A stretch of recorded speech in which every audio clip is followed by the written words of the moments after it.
Hi, folks.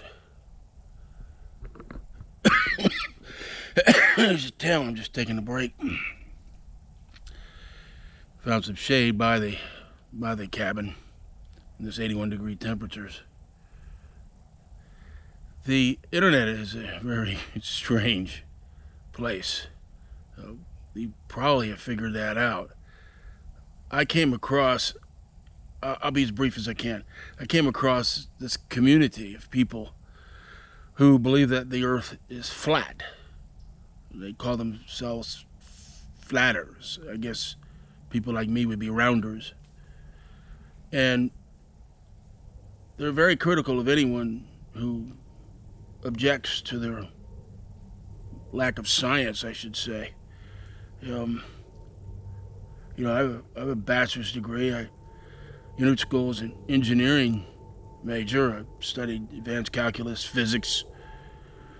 Some of the coolest courses I ever took were the philosophy of science and 2 semesters in the theory of relativity, general relativity and special relativity.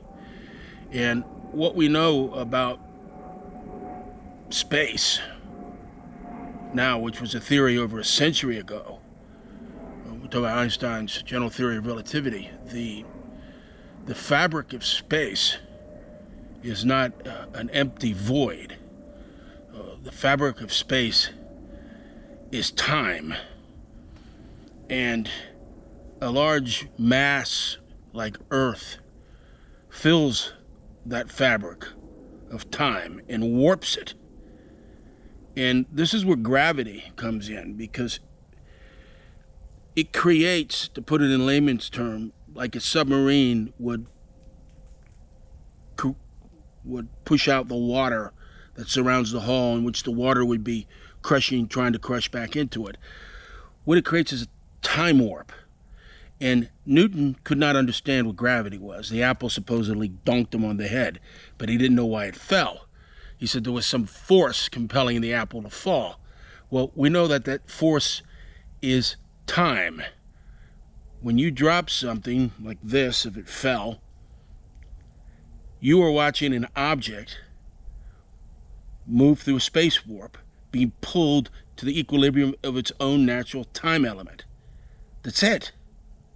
You're watching a time traveler. You would not weigh whatever you weigh on a flat surface.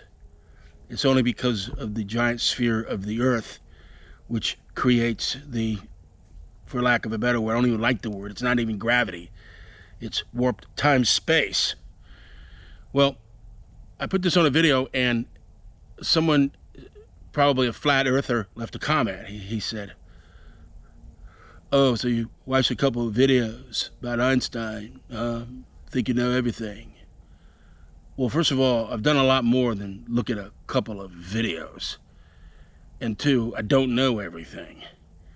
And that ties into, I said I'd be brief. There was a Facebook group called the Coalition for Reason and Critical Thinking. So that sounds like something I want to join. I used critical thought, and I questioned things, and I was told I was anti-science because I questioned man-made global warming. And I was told the reason that man-made global warming was real was because 97% of all scientists say it is.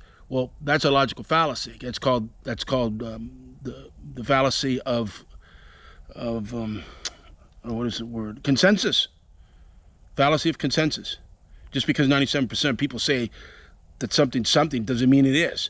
You see, in Einstein's day, 100% of all scientists said that Newtonian physics was real. It was irrefutable. It was immutable. It was how the universe worked. And what Einstein showed was that every single aspect of Newtonianism was wrong. You see. So much for consensus. Because he was willing to question matters of time and spatial contiguity. That's it. Two independent observers can have different observations based on the placement, precision, and bearing of their location. That's it. Keep questioning. Anyway, enough of that.